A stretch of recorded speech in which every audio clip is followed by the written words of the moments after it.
Hello friends, welcome to Trending Tech Now.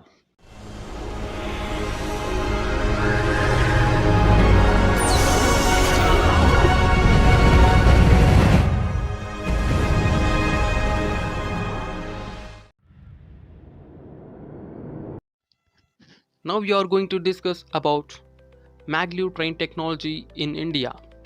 Maglev has become the fastest growing technology in the field of ground transportation in modern world.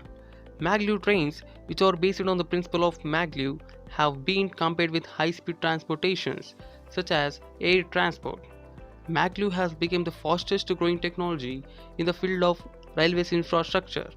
The basic of Maglev trains mechanisms are magnetic levitation. This is achieved with the principle of repulsion and attraction between two magnetic poles. When two magnets have the same poles, it will repel each other. When it has a different poles, it will attract each other. In their project, they are trying to develop a design of maglev system which levitates and propelled by using magnetic forces. Thank you.